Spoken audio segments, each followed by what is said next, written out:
Bonjour et bienvenue à notre méditation. Aujourd'hui, c'est le 23 octobre et cette méditation, basée sur le texte de 2 Corinthiens, est aussi le résumé du message du 22 octobre à l'Église baptiste de la Côte Basque. Je voudrais donc commencer cette méditation par la lecture du texte de 2 Corinthiens, chapitre 5, verset 1 au verset 3. Nous savons en effet que si notre habitation terrestre, qui n'est qu'une tente, est détruite, nous avons donc dans le ciel un édifice qui est l'œuvre de Dieu, une habitation éternelle qui n'est pas faite par la main de l'homme. Et nous gémissons dans cette tente avec l'ardent désir de revêtir notre domicile céleste.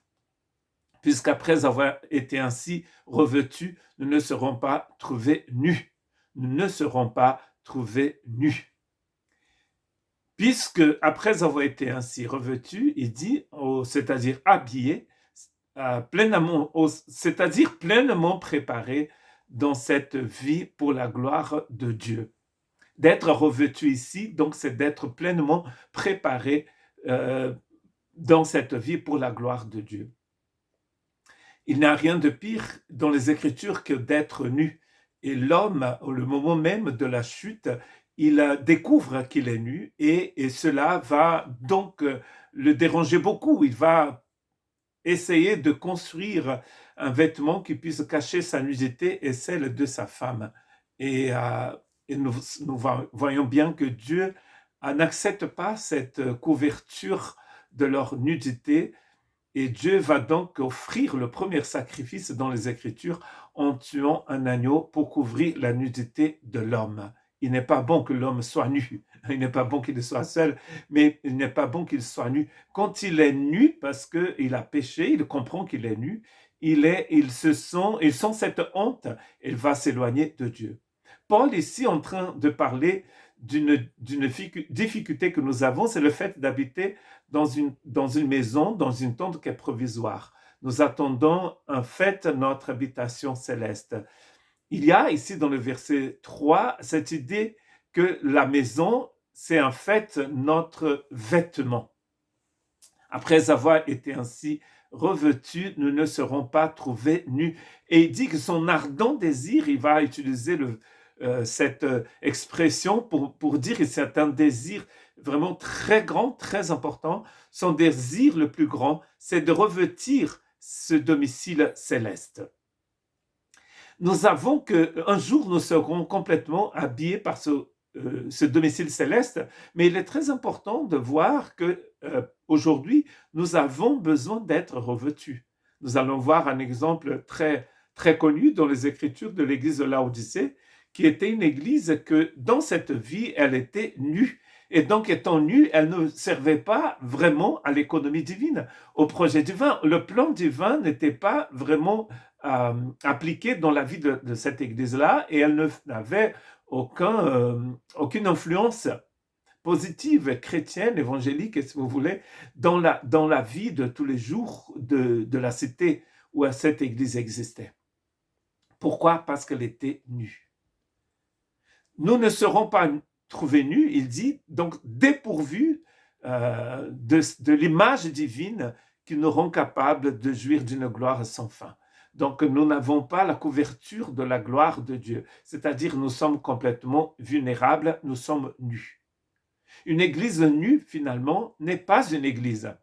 On ne peut pas avoir une église qui n'est pas couverte de la gloire de Dieu et, comme nous allons voir, de la justice de Dieu. Si elle est nue parce qu'elle n'a pas la couverture de la gloire de Dieu, elle n'a pas la couverture de la justice de Dieu, donc ce n'est pas une église.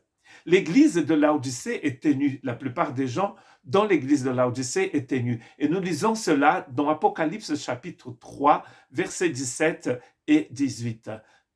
Nous lisons ensemble. En effet, tu dis, je suis riche, je me suis enrichi et je n'ai besoin de rien. Une église qui n'a besoin de rien, c'est parce qu'elle a un grand problème.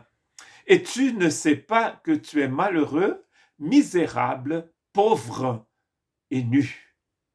Je te conseille, dit Jésus à l'église de Laodicée, donc d'acheter chez moi de l'or purifié par le feu, afin que tu deviennes vraiment riche.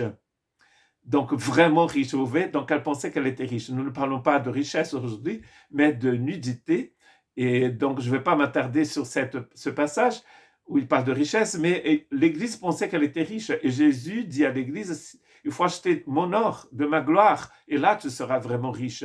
Des vêtements blancs afin que tu sois habillé et qu'on ne voit plus la honte de ta nudité, ainsi qu'un remède appliqué sur tes yeux afin que tu vois. Parce qu'elle pensait voir, elle pensait être riche alors qu'elle était pauvre, alors qu'elle ne voyait rien. Elle pensait être bien habillée alors qu'elle était nue.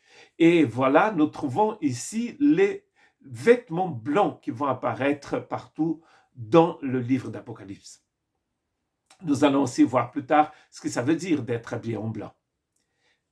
C'est seulement l'Église qui est habillée en blanc et qui est vraiment habillée et qui est vraiment une Église. Sardes aussi, ils avaient un problème avec les vêtements et nous trouvons cela dans Apocalypse 3, 4. Oui, donc c'est avant l'église de Laodicée. Cependant, tu as à Sardes quelques personnes qui n'ont pas souillé leurs vêtements. Elles marchent avec moi en vêtements blancs parce qu'elles en sont dignes. Et donc, ces personnes sont habillées en blanc. Pas toute l'église de Sardes est habillée en blanc, mais à l'église de Sardes, qui n'était pas comme Laodicée, où on voit bien que Laodicée, carrément, tout le monde est nu. Alors que dans l'église de Sardes, certaines personnes ne sont pas nues, elles sont habillées en blanc. Et ça, c'est très important, c'est même vital, parce que si nous ne sommes pas habillés en blanc, selon ce que nous voyons dans le livre d'Apocalypse, nous ne sommes pas Église du Christ, nous ne l'appartenons pas. L'église de Sardes est loin d'être parfaite, mais il y avait dans l'église des gens qui étaient habillés. Et Jésus va dire ceci à l'église de Sardes dans le verset 5 du chapitre 3 d'Apocalypse. Le vainqueur sera habillé de vêtements blancs. Je n'effacerai pas son nom du livre de vie et je le reconnaîtrai devant mon Père et devant ses anges. Donc, l'église de Sardes va garder ce vêtement blanc. Certaines personnes vont garder ce vêtement et on les appelle ici les vainqueurs. Et leur nom va continuer d'exister dans le livre de l'agneau, le livre de vie de l'agneau, comme il est écrit à la fin du livre d'Apocalypse. Donc, vous voyez que d'être habillé en blanc ici, c'est en fait extrêmement important parce que cela veut dire que nous allons continuer d'être habillés en blanc. L'Église, la vraie, est habillée de la justice de Dieu. C'est ce que nous lisons dans Apocalypse 19, verset 8. Il lui a été donné de s'habiller d'un fin lin éclatant pur. En effet, le fin lin, ce sont les œuvres justes des saints. C'est ce verset 9 du chapitre 19 qui nous explique en fait qu'est-ce que c'est que ces vêtements blancs. L'Église dans Apocalypse, elle est habillée de blanc. Et c'est-à-dire de la justice de Dieu.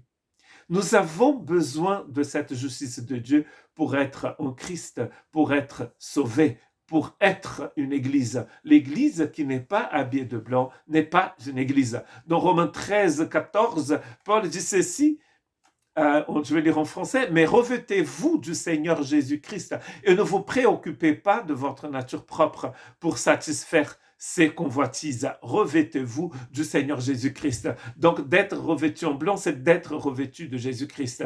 Quand Christ, votre vie se manifestera, dit Colossiens chapitre 3, vous allez aussi vous manifester avec lui.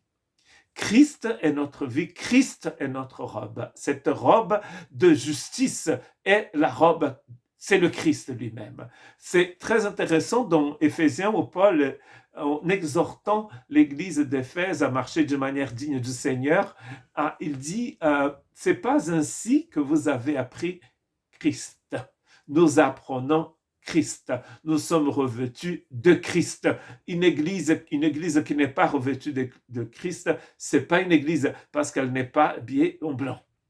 Elle n'est pas habillée par la justice de Dieu. Dans Galates 3, 27, c'est Paul qui écrit aussi, il dit en effet, vous tous qui avez été baptisés en Christ, vous êtes revêtus de Christ. C'est un texte que nous utilisons énormément pour notre formation au baptême.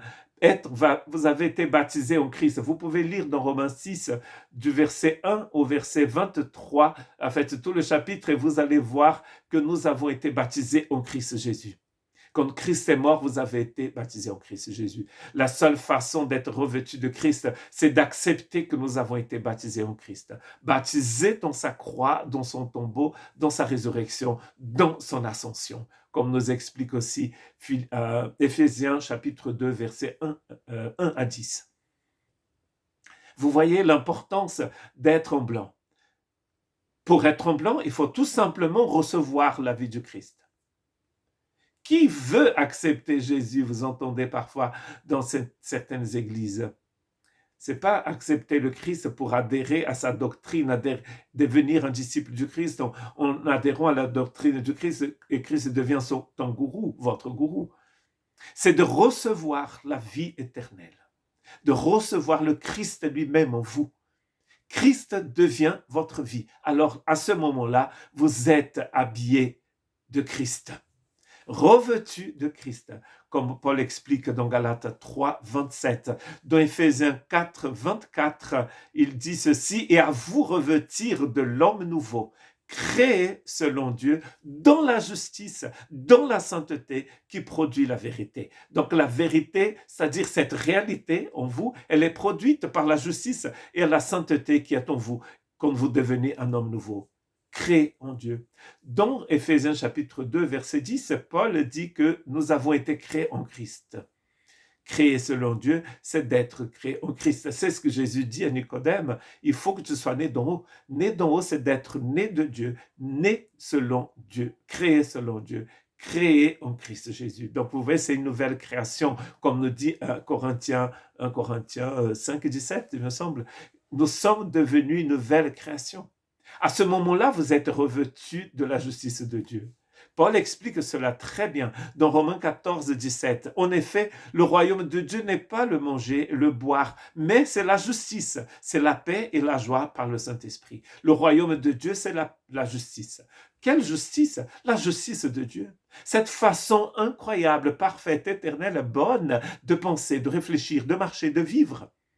Dieu vit en justice dans toutes les Écritures. Le Dieu juste, c'est toujours aussi le Dieu saint. Voilà pourquoi Paul explique que le royaume de Dieu, c'est à la fois la justice et c'est aussi la sainteté, comme nous avons vu dans le texte précédent, dans le texte d'Éphésiens 4, 24. Nous sommes revêtus donc de la justice et de la sainteté. Et cette justice et cette sainteté va produire la réalité, c'est-à-dire la vérité. Un autre texte, si vous savez qu'il est juste, reconnaissez que toute personne qui pratique la justice est née de Dieu, est née de Christ. Nous sommes nés de Christ, nous sommes en Christ. Donc, c'est grâce à lui que vous êtes en Jésus-Christ, lui qui est devenu par la volonté de Dieu notre sagesse, notre justice, la source de notre sainteté et notre libérateur. Ce texte de 1 Corinthiens 1,30 raconte tout, il dit tout, il résume tout. Lisons à nouveau ce texte. C'est grâce au Seigneur que vous êtes en Christ. Vous êtes en Christ. Lui qui est devenu par la volonté de Dieu notre sagesse, notre justice, la source de notre sainteté. Vous voulez marcher dans la sagesse de Dieu, dans la justice de Dieu, dans sa sainteté, vous devez être en Christ. Vous devez être habillé en blanc. Donc l'Église, elle est habillée de la justice du Christ. L'Église est habillée de la sainteté du Christ. Elle est habillée de la sagesse du Christ. Et c'est cela qui fait d'un groupe de personnes, qui fait de vous et moi l'Église du Seigneur. Ce n'est pas parce que nous savons prier. Ce n'est pas parce que nous lisons la Bible. Ce n'est pas parce que nous donnons la dîme, parce que nous faisons des pèlerinages. Ce n'est pas parce que nous vénérons un saint ou la Vierge. C'est parce que nous sommes revêtus de la justice de Christ. C'est parce que nous avons reçu la vie du Christ en nous. C'est cela qui fait de nous une église. Si vous n'avez pas la justice de Christ en vous, vous êtes nus. Et si vous êtes nus, vous n'êtes pas l'église du Christ. Que Dieu ait pitié de nous et qu'il nous aide vraiment à sonder les Écritures et à comprendre ce que c'est que d'être l'église du Christ, revêtue de sa sainteté, de sa justice, de sa sagesse. Que Dieu vous bénisse.